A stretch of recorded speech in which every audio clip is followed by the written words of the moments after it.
Good day guys, nandito tayo ngayon sa ating pangalawang area. At dito ang ating mga sisiw. May namatayan tayo ng isang sisiw parang gapo sa stroke. Sayang.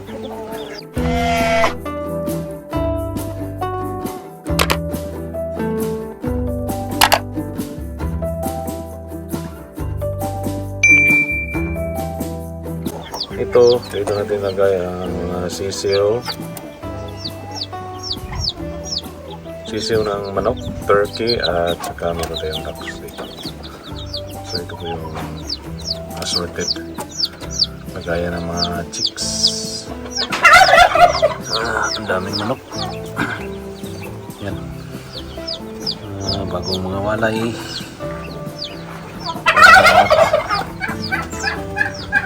Ito naman, meron naman naglimlim. Silipin natin yung naglimlim. Marami rin yung itlog. Ito din, may naglimlim din.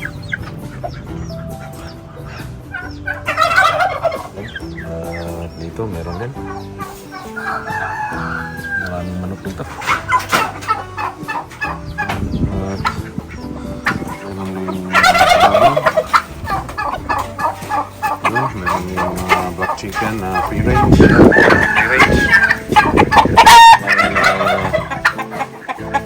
Magpasyal-pasyal kahit saan. Dito, iba't iba yung bibi. Yun, mga turkey at ducks, chicken, assorted. Tapos yan, pinapakawalan lang dyan. Free range to. Yan tayong Rhode Island Red. Yan yung Rhode Island Red natin. At yan yung bibi. Manok at bibi. Okay. Butik na. Buti na abutan natin. Ano siya sa... Yan. Ay. Butika na to ah. Nako.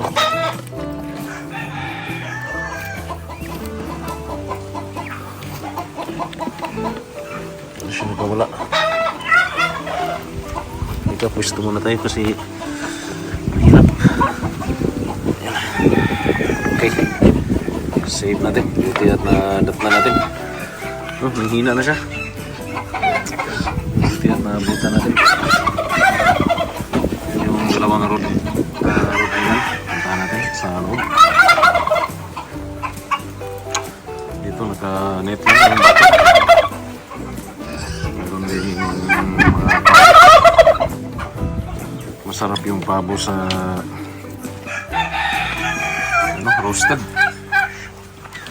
Roasted na pabo, masarap.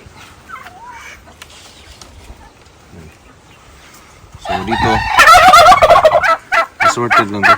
Yung pabo, pato, tsaka mga manok. So nagsisimulan to sa dalawang pabo at ngayon ang dami na.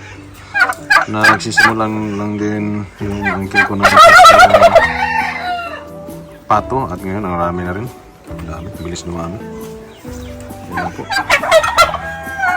At puntahan natin yung ating Rhode Island Red. Ito, puno. Yung puno na maliliit. Puno ito yung buko na napaka pandak. Dwarf coconut. Yung dwarf coconut na pwede mo lang pitasin. Ano yung ating dwarf coconut. Maraming bunga. Kuha tayo nito ng buko. So tuloy tayo, pasyal tayo sa backyard farm. Yan. Tapos yan yung ating island. Yung isa naman, yung black astrolorp. Free range lang. Black astrolorp na free range. Ito yung babae natin na Gold Island Red. Daming itlog.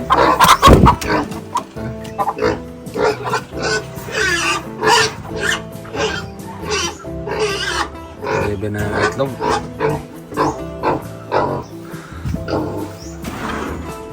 Yung baboy natin na magsunin. Asya tayo dito kung meron pa ba tayong makitang itlog dito sa kabila. Ayan, bro. IR din to. Dito lang. Sisiw. Marami na yung sisiw. Dito yung sisiw dito na marami. Ayan, mas malaki yung area. Yung mga sisiw natin. Marami.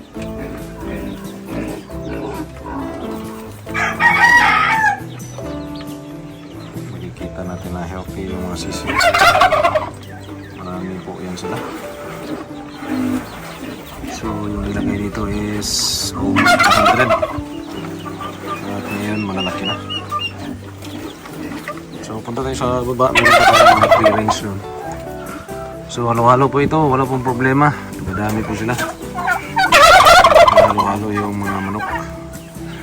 So may extension pa doon sa baba.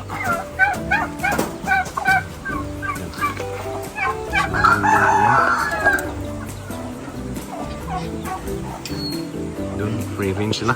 Naka-free range. Yan. Yan po mga free range naman. So yan po ang advantage ng free range. Nakakatipid po tayo sa pagkain. Papasyal yung mga manok doon. Kain sila ng organic feeds. Tapos ngayon, pasyalan natin yung kambingan natin kasi na-transfer namin yung kambing sa area natin, ibang area dahil masukal na po yung lagayan ng kambing. Puntahan po natin. So, ito lang yung lock. DIY lang yung mga pintuan natin. Yan lang, tubo. PVC pipe lang yung nakalock.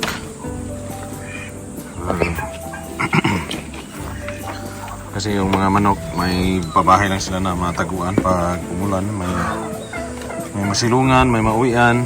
Yun po dapat sa free range. Ngayon, punta tayo sa kambingan. Yan, mga Castor Lorp. Yan.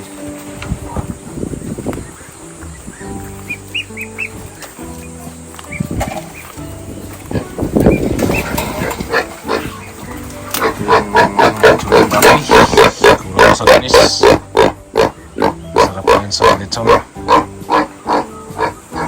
At ito yung ating mulberry, mahaba na.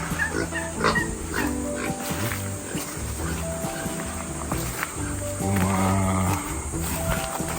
kambing natin wala na dito. Yan, wala nang kambing natira.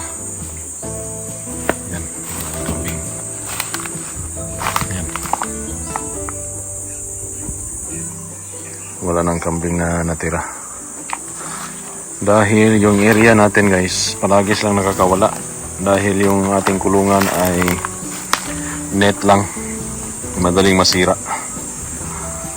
So ngayon yung ginawa natin, nilipat natin yung kambingan doon sa palayan kasi kaka-harvest lang. So ito puro hagunoy na to guys. Yan yung mga hagunoy na yan, puntahan natin yung hagunoy. Ito yung nakakasira sa kambingan, yung mga hagunoy. Kasi pag nakakain ito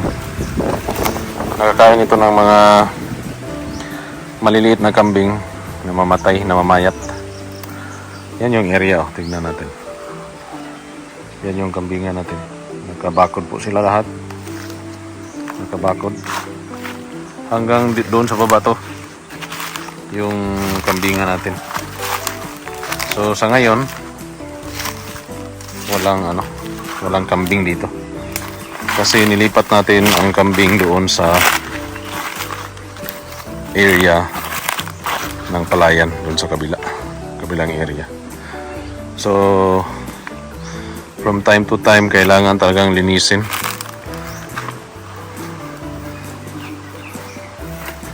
So magpapaano tayo dito guys, makukuha tayo ng tao na maglinis dito. So ito po, medyo may damo na pero sobrang init na yan, walang damo na makikita. So ito yung kambingan natin, puro hagunoy, hindi po makakain yan ng kambing. Tapos hanggang doon po ito sa baba. So kung naalala nyo yung previous video natin, bumaba po tayo doon sa bandan doon at inayos po natin yung mga bakod. Yan, mga bakod na yun. So silipin lang natin dito guys. Grabe na yung hagunoy guys, parang hindi na tayo makababa. So nandun po yun sa baba guys, yung puno ng niyog. Nakikita natin yung puno ng niyog, mahahaba po yung niyog na yan. Yung nakikita natin dahon na lang dahil grabe na yung sukal, masukal na talaga. Kasi hindi man din kumakain yung kambing dito sa hagunoy. Yung mga batang kambing, yung kinakain nila yung hagunoy, nasisira yung katawan nila. Kita yun, mayroong dito, putol na niyog. So yan guys, yan yung sa dulo. So slope kasi itong area na to, maganda talaga sa kambingan. Yan. Yan, kambingan natin yan hanggang doon sa dulo. Kaso hindi na tayo magkapasok doon. Yo, may saging pa na hinog doon, hindi na na-harvest. Yan. May saging pa doon, hindi na na-harvest. Wala na kasing bumaba dito. Kasi si Uncle, yung original na nag-alaga sa kambing natin, pumunta sa New Zealand. Kaya ayan, kita niyo ba guys? Ayan guys, kinain na ng ibon yung saging. So yun lang po yung ma-share natin ngayon. Yung kambingan natin masukal na. Yan buhay na yung mga marikakaw na bakod. So hindi na tayo papasok dyan dahil masyado nang masukal. So ang gagawin natin guys, babalik na tayo doon. So yun yung area natin saan nilagay yung kambing, yung bahay ng kambing. Tapos straight to. Ganyan, mga ilang net yung naubos ko dito, 6 yata na net. So hanggang dulo po dyan guys, paikot tayo. So slope po yung area natin, maganda po sa kambingan. So nandun yung mga babae natin ng kambing.